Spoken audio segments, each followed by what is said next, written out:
Qu'est-ce que je veux? Ah, vous avez vu mon burn. Damn. I'm spotted. Hop.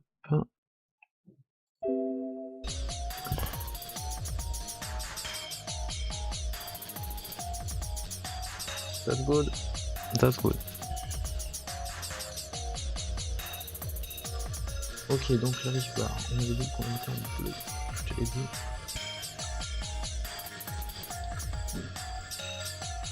Donc là, il va replier en 2. Je me demande pourquoi t'as disparu.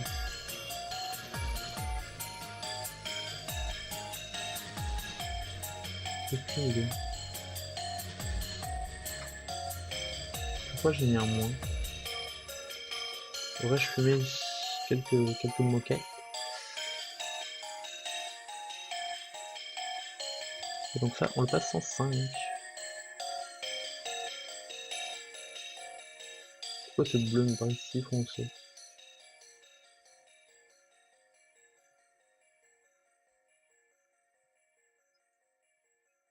Pourquoi êtes-vous si foncé de là-haut?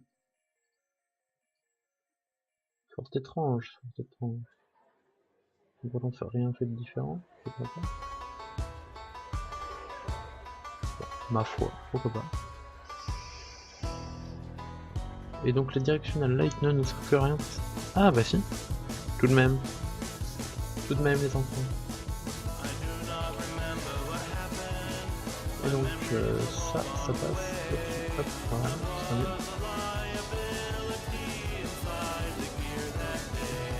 Putain.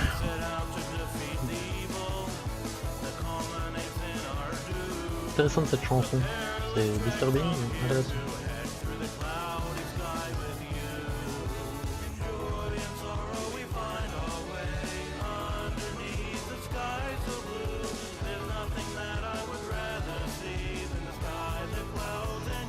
Pour les barres de vie,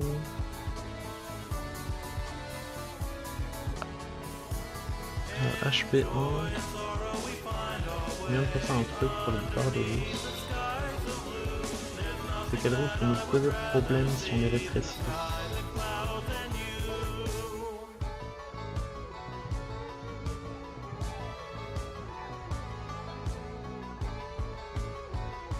Alors que si je la mets là dedans, donc je lui dis de se rétrécir. Voilà, elle allait me faire ça, alors que si je rétrécis d'ici, comme vous pouvez le voir, on a le comportement d'une barre de vie normale.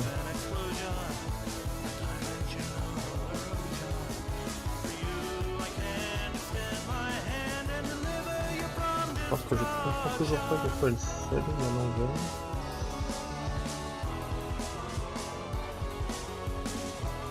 Je vais faire une bêtise quelque part.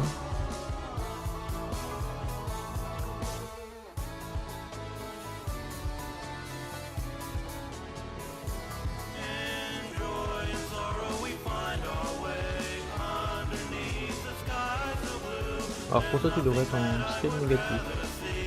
Sinon tu brûles. C'est ça l'idée?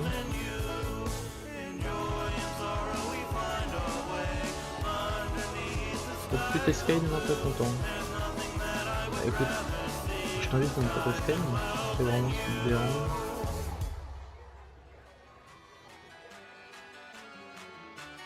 Si je gère ça comme ça, de toute façon ça joue sur le scale, on est d'accord.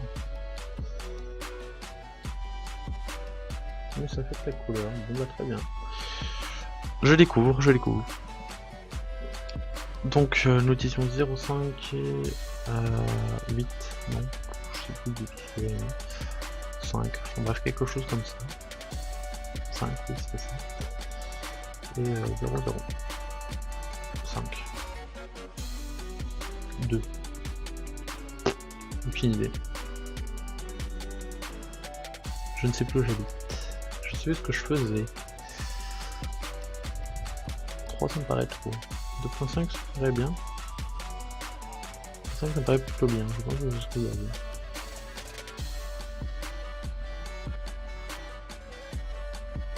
Oui en fait c'est logique. Donc du coup si je baisse ici, ça fait donc ouais le comportement d'une vraie une vraie barre de PV. Hop, donc il n'y a plus qu'à recopier ça pour la barre, pour la live bar 2. Donc create empty, donc un empty c'est un objet qui a juste une position mais qui n'a pas d'image, pas de modèle 3D ou quoi que ce soit, c'est juste un point quelque part, avec une position.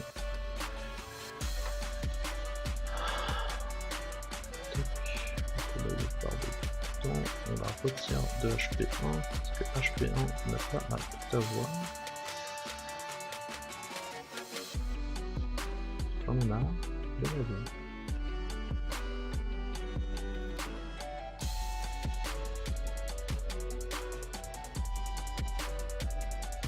Voilà. Et donc HP2, par contre, où te situes-tu? Alors HP2, avant de te mettre, on va sortir de ça. Il faudrait que tu sois en 7.5 si je ne m'abuse. Voilà. Non, pas le contraire, s'il vous plaît. Voilà. Et donc là, du coup, si je baisse le scale de HP2, on voit que ça fait exactement comme une barre d'HP également. Et ben nous sommes plutôt bien les amis. Parfait. Ah oui, alors pour info, pour la musique, si j'ai mis une musique que j'ai choisie moi-même, c'est pour ne pas avoir à tout couper. Alors normalement c'est une radio qui ne devrait pas trop me poser de problème niveau droit d'auteur. Donc je verrai au moment de l'upload sur YouTube. Parce qu'en fait c'est ça qui a posé problème sur maintenant sur mon upload YouTube, il y a eu beaucoup de... comment dire,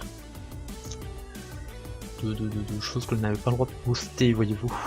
Donc du coup j'ai dû supprimer beaucoup de sons, donc il y a beaucoup de vides sons, ce qui est assez dommage. Et oui aussi je vous parle un petit peu de mon install, donc j'ai un casque ici comme vous pouvez le voir, et un casque ici. Pourquoi? Parce que le micro de celui-ci que j'ai acheté donc dernièrement est dégueulasse, absolument infâme même. Donc voilà, je suis un petit peu n'importe comment.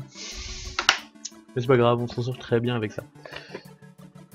Un petit peu boisson.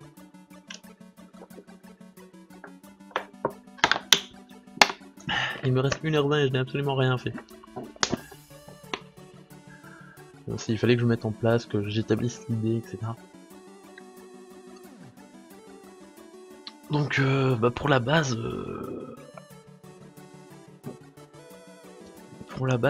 ce qui serait bien, c'est qu'on puisse déplacer nos loulous. Donc qu'ils ne puissent pas se passer à travers. Donc ce qu'on va faire, c'est qu'on va donner des colliders. Donc à nos... des colliders, donc c'est ce qu'on peut appeler aussi la hitbox. Donc ça permet de... quand deux colliders se rentrent les uns contre les autres, ça permet de le remarquer. On le sait, dans un jeu de combat, généralement les hitbox servent à... donc dès qu'on touche, on sait si les deux colliders se rentrent l'un dans l'autre, on sait que le collider a touché. Voilà, donc là on va mettre un collider donc, tout le long de la barre. Donc là comme vous pouvez le voir, il ne s'est mis le collider que sur sa petite gueule de cube. Le méchant petit cube bleu. Et donc en X on va le monter, non, en X on le laisse à 0. En Y on le monte pas de 2 mais de 1,5. Et on en monte en Y de 4, pardon. Voilà. Et donc on va faire exactement pareil sur l'autre cube. Hop.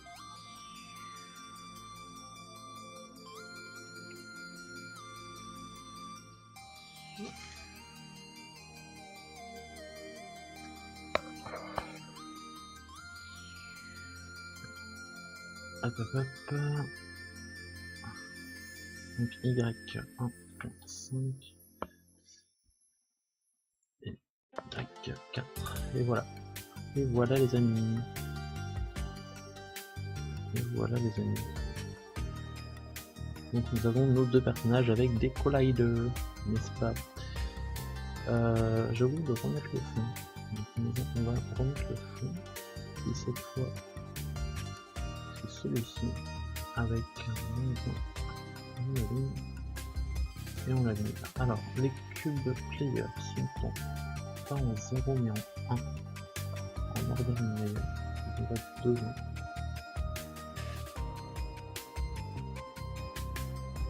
Je ne comprends pas.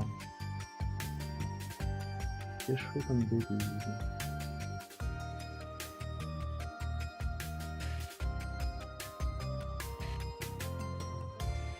C'est la faute que j'ai.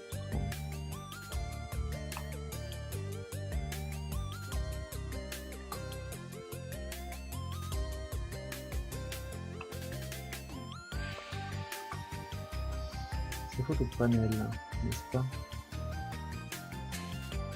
Parce que le panel en hard, du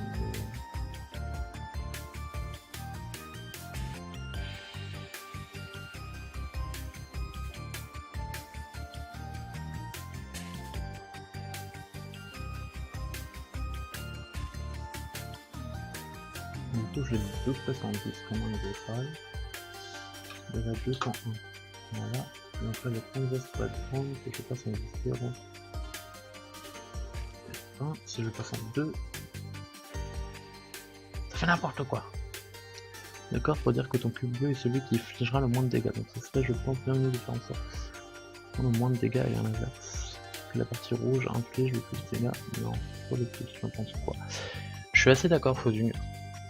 En fait, justement, j'allais venir aussi à mon système de garde. Le système de garde, en fait, pour moi, était le suivant. En fait, si le rouge attaquait et que le bleu se mettait en garde, parce qu'en fait, on va pouvoir garder avec les 4 boutons, enfin les 4 zones, si vous voulez. Et donc, en fait, si le rouge de droite attaque le bleu de ce côté-là, qui en fait s'est mis en garde, donc en fait, la garde correspond à ce que le cube se met en arrière. Si le rouge attaque dans la garde, donc rentre dans le trou de la garde, ça, donc non seulement il va pas recevoir les dégâts du tout, mais en plus de ne pas recevoir les dégâts, ça va l'immobiliser. Et ça va l'immobiliser d'autant de temps que le cube sera faible. Plus le cube est faible, plus il inflige de temps de récupération. Donc si le rouge attaque dans le bleu qui était en garde, et ben il aura le temps d'immobilisation maximum, puisque le bleu a le temps de garde le plus élevé. Voilà comment je voyais, dis-moi ce que t'en penses, Fozug, et on verra. On verra selon. On verra selon.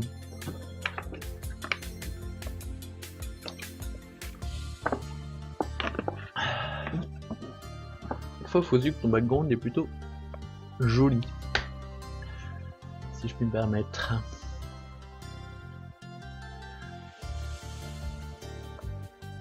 Mon red se pas baisser les 2 cubes. C'est ça au sol. À moins 4.5 si je ne m'abuse.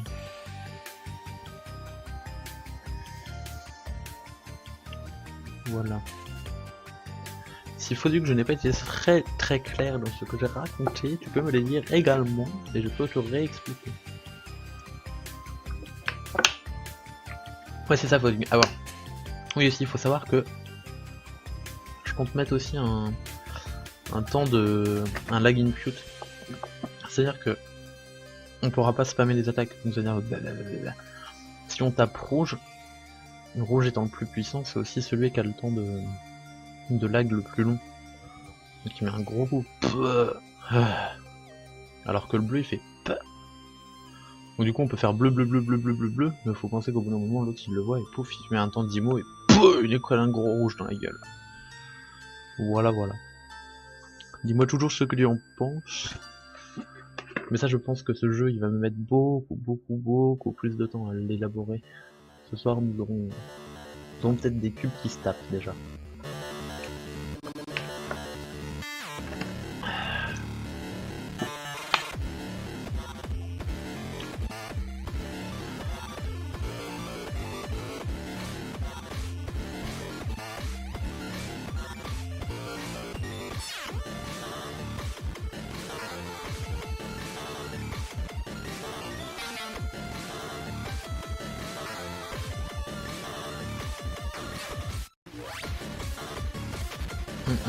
Excusez-moi, j'étais en pleine réflexion. Pour voir comment nous allons procéder à la suite. Donc je pense que pour la suite, j'ai chaud, c'est incroyable. pour la suite, je pense que nous allons procéder ainsi. Donc nous allons faire un trigger guard pour chacun des cubes.